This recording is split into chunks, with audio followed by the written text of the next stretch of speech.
Okay, so first we're just taking like a class poll. So who thought that A did not belong? Raise your hand and keep it up.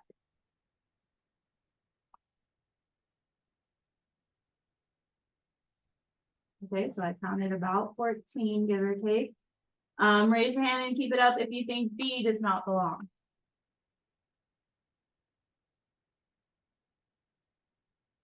Okay, 3. Raise your hand if you think C does not belong.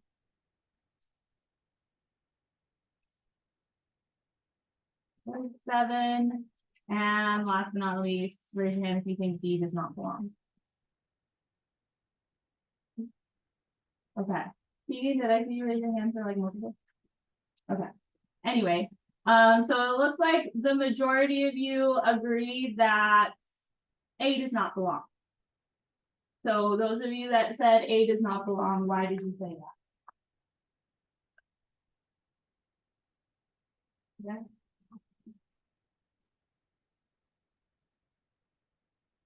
Okay, so it's the only one without shading. Can someone use like the math vocabulary to tell me what this is an example of? Well, yes, it is. Technically, they all are. They all have like the linear part, the y is on the C part. But like, why is like with the math vocab, why is A different? What is it? An example. So system of linear equations.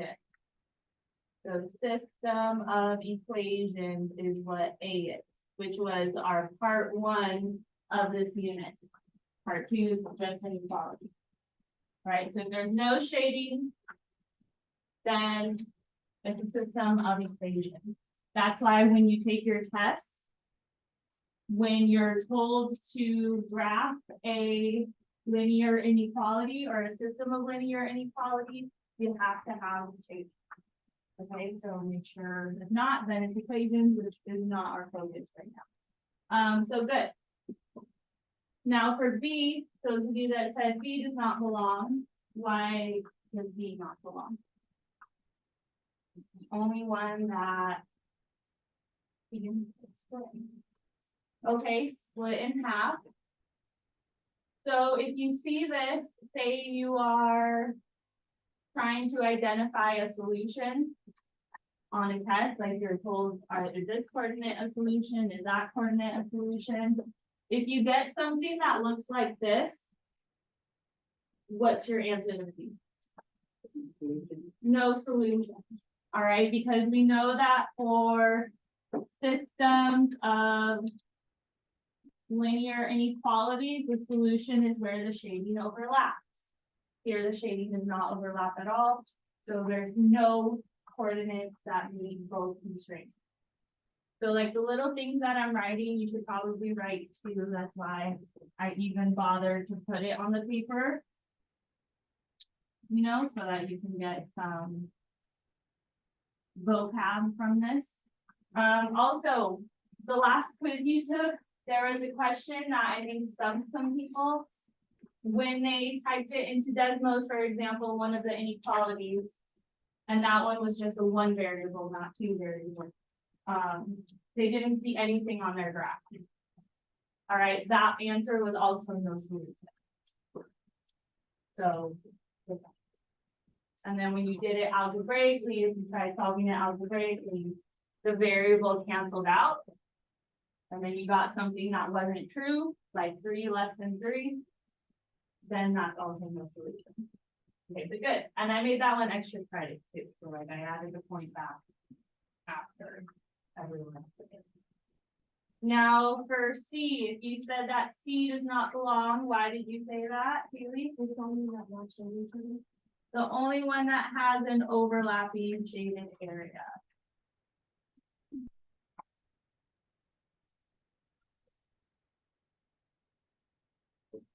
So also a good question on your test would be to have you identify where the solution is on a graph of a system of linear inequalities. So like is where my finger is the solution. What about over here? What about here? What about here? Okay, so then when you take your test, especially the constructed response part, I need to clearly see where the solutions are. So either shade that part extra dark, because I know when you're shading, like these might be lighter. Either shade that part extra dark or put an S where the solution goes. So that it's really clear and I don't have to guess. All right, and lastly, if you said that D doesn't belong, why did you say that? Good, it's the only one that is not a system. The other ones are systems, even A is a system of equations. But D is not a system, that's just a plain linear inequality, which you will also have to graph one of those too, where it's like not a system, but you're still graphing. All right, so questions on the warm-up. All right, we're gonna try to keep it short and sweet today, so that way you have time to also work on your practice test, which is one of the things that you picked up today. So that practice test, literally whenever I make these, I make a copy of the real test in Google Docs, and then I just change the numbers. Or like the situation, I've changed the numbers in that too. So if you can do everything on this without cheating, I mean, looking at your notes is not cheating, but like copying from a friend with you. If you can do all of this, then that's a guaranteed 50 assessment points. So highly recommend. And 50 assessment points for 3 questions, like you can do that. So there's that. But on to today's activity. So the very last lesson of this unit, our focus is using systems of inequalities to solve some problems. So I can explain how to tell if a point on the boundary of the graph of the solutions to a system of inequalities is a solution or not. All right, kind of a mouthful. All right. And so let's explore that. I record all the lessons. I even include some additional videos to help out, or if you ever want to get ahead, I'm usually planned for the whole week and ahead of time. Puzzle piece is lesson 25. However, I understand if you'd rather prioritize the study guide since you are taking your unit test this Friday. And tomorrow, when you do your binder check, I will be checking off this, the practice test as well. So have it done before you come in. Otherwise, when and if you do finish it, you need to upload it to Schoology. I don't check things in person like multiple times. The only exception would be the binder check. So obviously, I don't want you uploading like 20 papers into Schoology. But everything else, when it's a paper assignment and it's late, you upload it to Schoology. So yeah, get this ready tonight. And it lists it in Schoology. Any questions on anything? So then here's the activity. We have a graph of the inequalities in the system, and you need to decide whether each point is a solution to the system and be prepared to explain how you know. And there's lots of ways you could go about doing that. There's 5 of them for you to test. I'll give you 5 minutes for that. Okay. So table 5. The coordinate 3, -5. Is it a solution? Yes or no? Okay, so no, because not in overlapping shaded area. So good. You also have to justify on your test.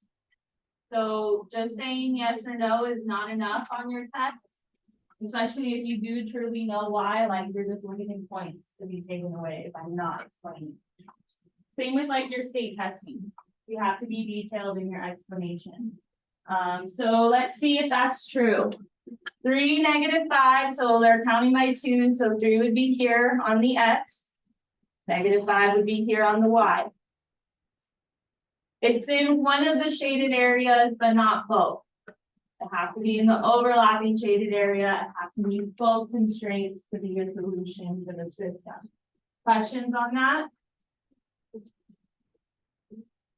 Okay, so then table 6. What about 0, 5? Okay, so yes, because it is in overlapping shaded area.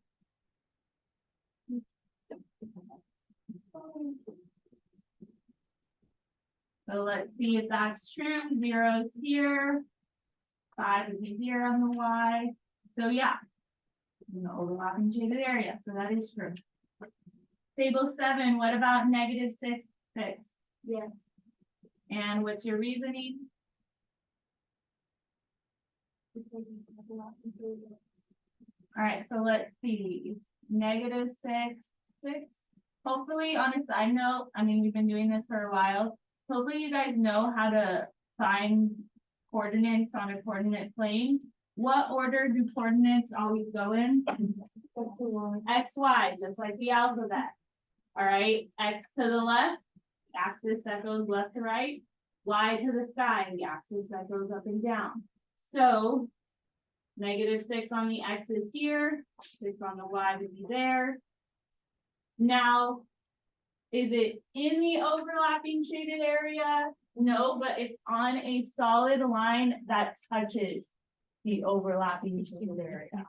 So yes, it is. Now, if you're not sure, you can also determine it algebraically. You have for the X, -6 less than +6, that was my Y. Is that true, guys? Is -6 less than 6? Yes. Okay, then it has to work for both. It can't just meet one constraint. So now I'm plugging it into the second inequality. We're going to see if that one's true. So Y is 6, X is -6. All right, simplify the right side. What's -2 times -6? And then what's +12 minus 6? Is 6 greater than or equal to 6? So it's true for both. That also proves why it's a solution. So you could put yes, and either show the scratch work or say it's on a solid line that touches the shaded area. Both are good. Table 8, what about 3, 3? And why? No, because it's on a dotted line, dashed line, whatever you want to call it. So let's see, 3, 3. So ever is it on a dashed line, is it going to be included? All right, that is correct. So, and yesterday I wasn't really sure. I was like, it touches the shaded area, and actually the point we were looking at on the homework, if you guys did the homework, would have been something like this, where my pointer is. Where it's touching a solid line and touching a dashed line that touches the overlapping shaded area. I had to plug it in algebraically to see for sure, and it was. So if it's on a dashed line, it is not included in the solution, even if it touches the overlapping part. Does that make sense? Okay. So then table 9, -2, -2, is that a solution? And why do you say that? Because it's all the, it's like on the Okay, so let's prove that algebraically because that is a hard one to determine visually. So let's see. For number 5, I'll put the scratch work over here. If I plug it into the top one, X is -2, Y is -2. Is that true? So it should actually be no. So even though It touches the overlapping shaded area, it's on a solid line, it's also on a dashed line. So, no, because on a dashed line, dashed dot is something. Questions on that? And then, of course, if you're not sure, like even yesterday, I wasn't really sure. I had to plug it in and I was like, that's not true. Has to meet both constraints and both true for it to be a solution. So good on that. Any questions? All right, now I encourage you to try the back of your notes and I will display that answer in, I don't know how long it'll take you. Let's do like 6 minutes. I encourage you to do it. However, I also want to give you time to work on your practice tests and other study guides. So regardless, I'll still provide you these answers. You can write them down and try to understand it if you want. I'll put it up in about 6 minutes. However, the time is yours to work on something productive, whether that's your study guides, whether that's this example, whether it's other homework or binder text stuff we need to get ready. I will still give you the answers for the back. So I encourage you to try it first.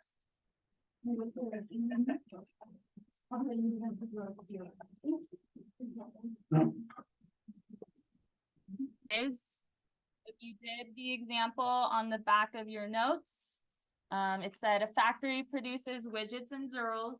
Don't ask me what that is. I have no clue. You don't need to know what it is. But the rest of it is important. The combined number of widgets and zeros made each day cannot be more than 12. The maximum number of widgets the factory can produce in a day is 4. And then you had to select all the inequalities that represent this equation. By the way, it also told you X has to be for widgets and Y has to be for zero. So they define the variables.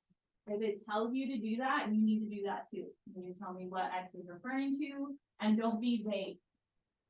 So like, for example, on the last constructed response test you took, if you just told me X is hats and Y is gloves, you lost points because it had to be the price of them, right? Or things like that. All right, now to figure that out, you could look at where I look based on my underlining and stuff. It said the combined number, so combined means add, and it says of widgets and zeros, which was X and Y, X plus Y, cannot be more than 12. So is it allowed to be less than 12? So that's why when I was comparing these two that had the total of 12, I knew not to pick B because it had the wrong facing direction. Question? Then also, because even though this one's facing the right way, it had the equal to part, I had to see if it cannot be more than 12, is it allowed to be exactly 12? So then I knew that one was right.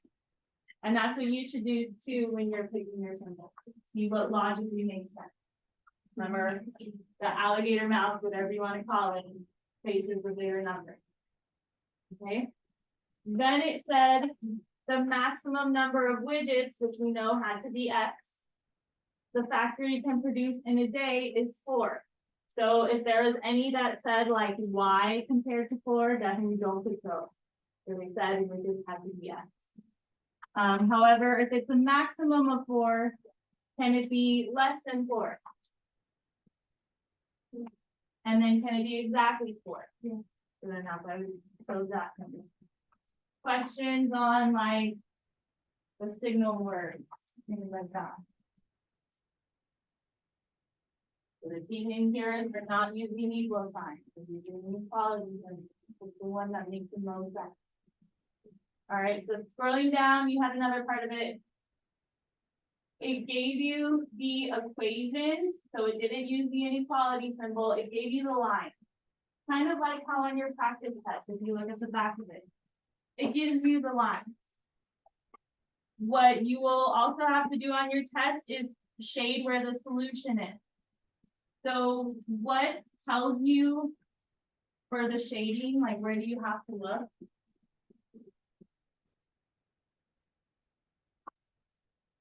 Not necessarily the X and Y. So how do I know where to shade?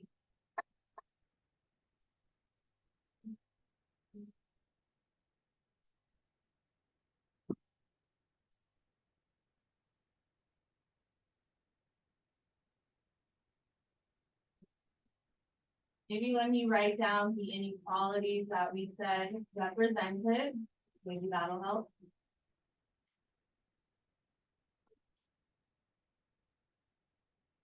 So I can understand how people might have had difficulty with this one, because when we were writing down the shading rules, we did Y compared to symbol. But this one, not that bad, because it's saying X has to be smaller than the 4. So this line would be the X equals 4 line, right? You have to highlight the X's that are less than 4. So that would be like 0, 2, 3. Those are all smaller than 4. That's why I need to shade to the left. Because there's no above or below that line. It's left or right. So you need to shade where the X's are left. That's what's in the pink there. Now, for the other one, what do I have to do to determine that shading? The X plus Y less than or equal to 12.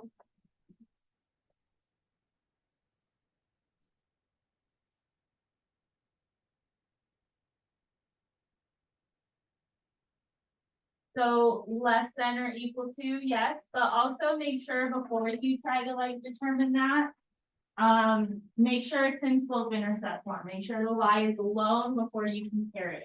Because sometimes the symbol flips, remember? You guys remember when the inequality symbol has to flip?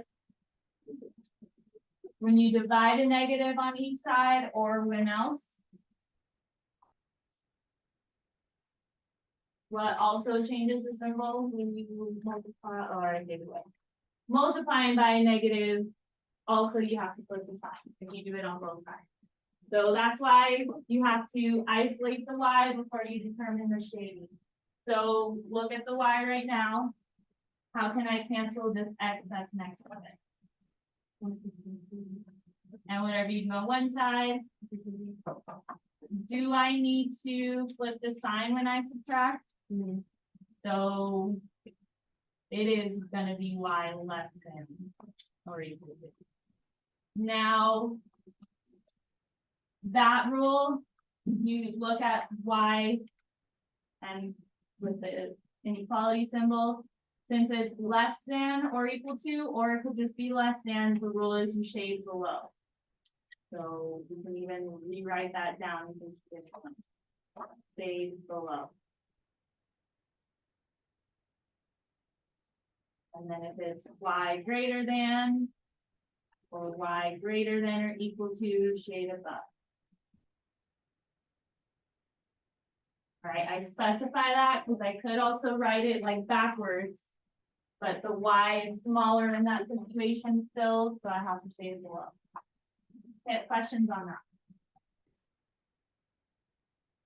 So that's what's shaded in the blue. Let me highlight that in my notes. But only where they overlap is the solution. So when you're on your test, I need to clearly see what the solution is, and that's what I put that as for. Only in that darker overlapping area is the solution. And then the last part's just like what we did today. If it's in the overlapping shaded area or on a solid line that touches the overlapping shaded area, then it is a solution. So questions, comments, concerns? All right, and that completes the unit. So tomorrow I am checking your binder and your practice test. So try to have that ready before you come in. So that way during class, you have a whole hour to work on the other study guide that helps you with the other portion of the test. And be prepared with questions. I do have tutoring today. Only on Wednesdays.